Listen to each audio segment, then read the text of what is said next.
I'm Cassandra, and I'm here making a video to say Happy Easter. I always start my videos with something very natural, and here is a lovely palm that I recently bought to put in my sunroom. And my children have the task and the chore now of watering the plants. At first they complained, but this is a simple thing that children can do, you can do. I'm going to be making another plant video, but plants are something that my mother always had around to remind her of the Caribbean. That's where she's from. My dad is from there too. And they grew up surrounded by greenery. So having these things in your home is a great way to bring about stress relief. That's a topic for another video. But I was also saying to my children that plants are energy and that plants are alive. And we should treat them that way, and that you can actually name your plants. I have one very old plant. Sometimes I do kill plants. So knowing how to take care of them regularly is a must. You can't just forget about them. As a girl, I did have a cactus, which I didn't kill because you don't need to water cacti. But having lots of plants around is a very nice thing. So I'm going to put this thing down, this plant down, and talk a little bit about Easter. This really is a Happy Easter video. So Happy Easter, everybody. One story that I got to share with my children this year was about the foil bunnies. I would collect all the eggs and the foil bunnies on Easter morning. Then I would save the foil bunnies. They were so pretty. And I think I've mentioned before that my dad worked for a gourmet fine food company. So he would get the most beautiful foil bunnies. I'm just kidding. This one is cute. This one is cute, but they came in cardboard boxes, and then the foil bunny was inside. So cute. They don't make them like that anymore. Anyway, so I would save all the foil bunnies because they were the big find too. That was really exciting. And I would put them on my bookshelf amongst all my books and treasures and look at them kind of like a toy, kind of like a little piece of artwork. But I'm not recommending this. This is a really bad practice. It was a really bad idea because by about June, little ants came along and started to eat the bunnies. And I thought, I will get to them later. I just want to admire the bunnies in their packages. Aren't they so cute and beautiful like that? I will eat them someday. And I thought the chocolate would last forever.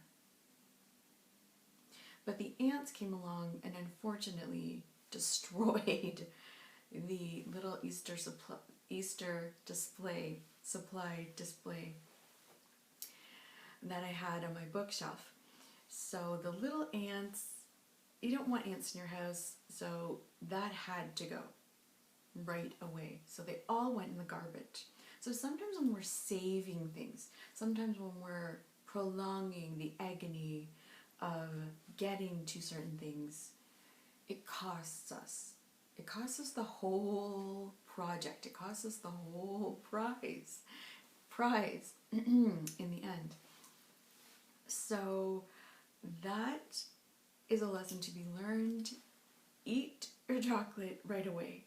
Get to your chocolate right away. So I think I've said this before, seize the day, carpe diem, as it's said in Latin. Get to the prize now rather than later, because little ants could walk away with your prize. And you don't want that. You want for the opportunity to savor the chocolate now. This also happened to me with essential oils.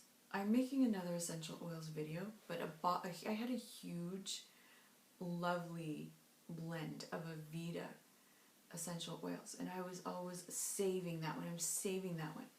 And one day, I knocked it over, and I couldn't use it. Meanwhile, if I had eaten a little bit of chocolate each day, I would have savored the pleasure. But meanwhile, if I had used a little bit of the oil every day, I would have used up everything that's spilt. It was a very wise lesson on not hoarding things. And as an eco-artist, I saved every little thing.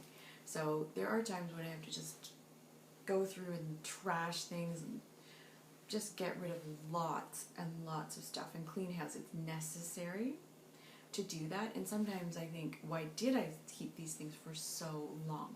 That was a waste.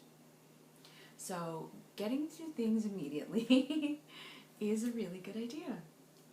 Isn't this baby bunny so cute? I just love this one. This one's made by Ferrero Rocher. They used to have some very sensual commercials. But so I will give them a little plug. I don't get paid for this, people, but Ferrero Rocher bunnies, very cute this year. So he's going off screen, so I can talk a little bit more. 6 minutes, it's pretty good. So I can talk a little bit more about seizing the day. I am guilty of not seizing the day. As I said, those two ways. One other way that I am dragging my feet, prolonging the agony of website design. I am designing a website, and I was saying to my girlfriend yesterday at lunch, it's not going to be the Taj Mahal of websites, and that's what I want it to be. I want it to be so amazing, like the Edmonton Mall or something, and it's too much.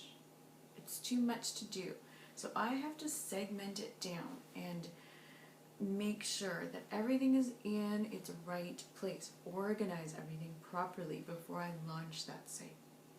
It is a chicken and egg situation, appropriate to Easter. A chicken and egg connotation. But in the meantime, I'm writing. So I have to look at the good points. So that is my struggle right now, making this website, what to put in it, what to take out. It is a huge bee's hive, rat's nest of ideas and creativity. When you're so creative, sometimes you have too many ideas. So my girlfriend yesterday said, well, we could go to so-and-so's seminar. And I said, yeah, that's a great idea. And she said, well, you might get some more ideas there. And I said, I don't need more ideas. If I have any more ideas, my head will literally explode. But I just have to move on, and that's my struggle. So here I am in the Western world, in my very fortunate life, because I have to give gratitude for the life that I do have, for the air that I can breathe, the sunlight I can see, the beautiful husky that I have, who keeps me company in my days. So I have to give much, much gratitude for the life I have and not get snarky about the website design. I want it to be just so. So can you guys imagine if I had to design or produce somehow my own store? It would take so long, and it would be such a process. And I'm not like other people. I'm very different. So the website, I can't promise if it will be different or not, because I need to simplify it. So maybe making it the same is a good idea. Or maybe making it really different and creative is a better idea. We'll have to see how that pans out. So people in my audience, I am making a website. I know I meet you guys regularly all the time. So if you're a new viewer to the Cassandra videos, hello and welcome. If you're a regular If you're a regular viewer, then hi, you know who you are, everybody. I don't know who you are, so sometimes it feels like I'm blind, and I'm talking to this imaginary audience, what I perceive you to be like in my mind. But one day maybe I'll get to meet some of you or all of you. Maybe that's impossible to meet all of you, but it is interesting to think about meeting some of you. Anyways, I'm going to leave you with those ideas. Have a happy, happy Easter.